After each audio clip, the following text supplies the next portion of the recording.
Good evening from InvestSharp's.com. It's Randy Smotone with your Friday, December the 10th market update. Had another pretty good day in the market, pretty good week actually.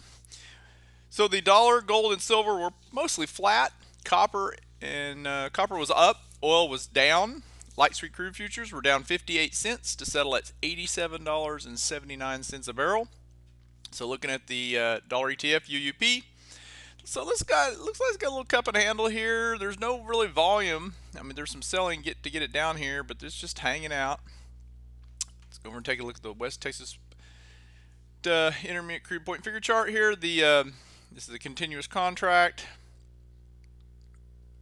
So we're right here. You know, we printed the way up here at 90, pulled back. We're still hanging out. We still got this bullish project at 105 a barrel, and oil's hanging in there also. There's not too much of anything falling right now in this market environment. Continues to be pretty bullish. So let's start off with the Russell. It had the largest percent gain. It was up 1.2%. So, you know, I don't know if we're at a little bit of resistance here or not. I think the market can go higher, but we'll see. It kind of touched and touched. Depends on how you draw the trend line, but it looks like we could be a little resistance here. We're definitely, if you look at the RSI, I mean, we're definitely overbought. More overbought than we have been for quite some time. We're overbought here a little bit, had a little bit of pullback. Overbought here, and we had this dip down. So, pretty overbought here. So even though I think we could be higher at the end of the year, we might have a little pullback here. That will remain to be seen next week, but just wanted to kind of point that out. So the S&P breaking out higher, took out these highs here of December the 7th. You know, still going higher. Took out yesterday's high, just keeps on going. The Nasdaq, same thing, just keeps on flying higher. And of course, the Dow's been the weakest. Dow hasn't even taken out the high back from just November the 5th high, and Dow has definitely been struggling here compared to the other indices. So it was the weakest, but of course it still closed up 0.35%. Take a look at gold via GLD. It's holding up. I think everyone's calling for a breakdown here unless it takes out this uptrend line. I mean, it got a little bounce off of it today. I mean, GLD, the gold's looking fine. Silver, same thing. Still holding this uptrend line. I got a lot of lines drawn on here, don't I? So, it's held and held and held, and we're still holding it here. Got a little bounce off of it today. Copper via the JJC. Moving up a little bit higher today. No volume. Wasn't a whole lot of volume in the market. Actually, the diamonds had some good volume today, but like the Qs, SPYs, everything else is very weak volume. So, and Euro, FXE, Euro ETF. So again, we had all this buying to get it up here, hit the backside of this uptrend line where we broke down on the Euro, and no selling, just kind of drifting lower, but it's holding up pretty well.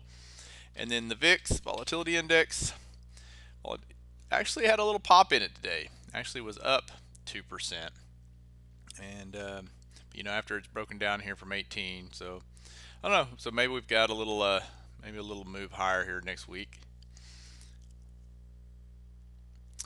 All right, let's go look at the McClellan oscillator.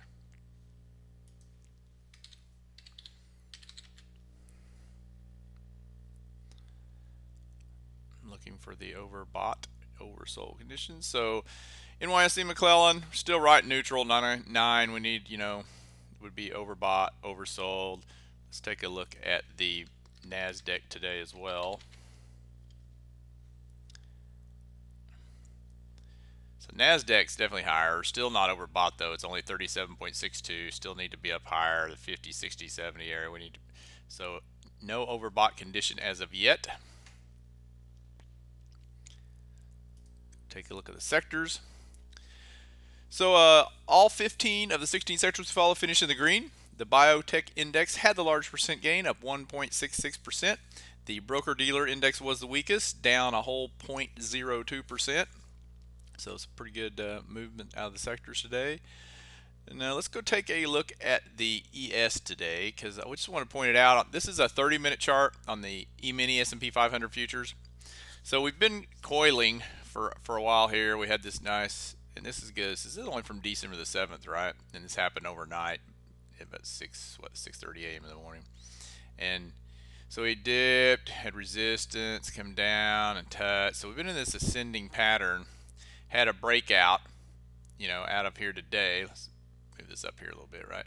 So we did have a breakout today, even though we've had more selling than we have buying until we broke out higher here. Then we had a little bit of buying when we took this out today with the buy. There was a little more volume here. So I don't know. This pattern makes me think that by year end, you're probably going to get, and maybe it's before that. We're probably going to get to 1250 on the S&P. That would be kind of my target for year end. And of course, the rate we're going may be heading straight there, but I would think we might have a little bit of some flagging or some consolidation or something. But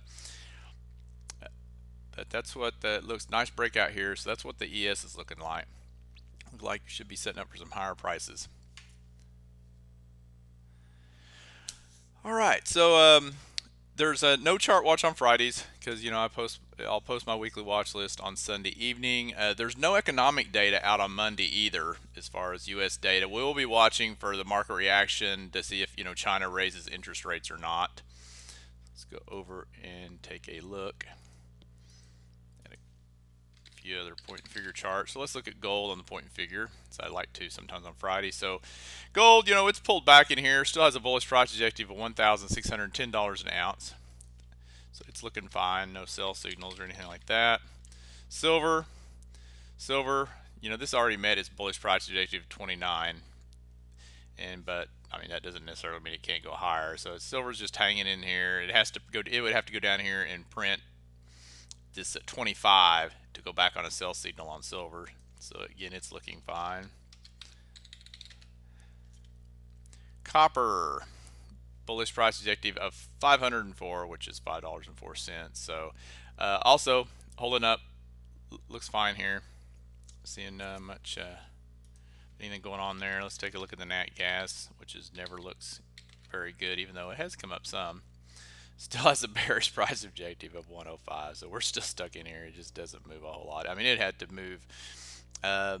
It would have to print a $5 to get us back onto. No, have to print higher than that. Have to print 550 to get us back on a buy signal, because that's a column of O's there. So it'd have to print over the prior column of X's. So 550 here would get us back on a buy signal on nat gas. And all right, so current market signals, no changes here, right? This still now Nasdaq, S&P all on buys. Price objectives, might as well take a quick look at those. So we have the time. All right, so bullish price objective is 12,500. Of course, it doesn't mean we'll get there, but it's looking pretty good here, pretty strong. So we're right here. S&P, bullish price objective 1,590, right here, looking good. Nasdaq, bullish price objective of 2,870. So we're not all that far away from the Nasdaq, but we're way up here. We should have some decent support. We took out this 2,500 area. Should be some decent support, 25, 25.50, somewhere around there, and taking that out. And that was from earlier in the year, there in that April May time frame. So that looks good also. So that is all I have for today. Have a great weekend, and thanks for watching.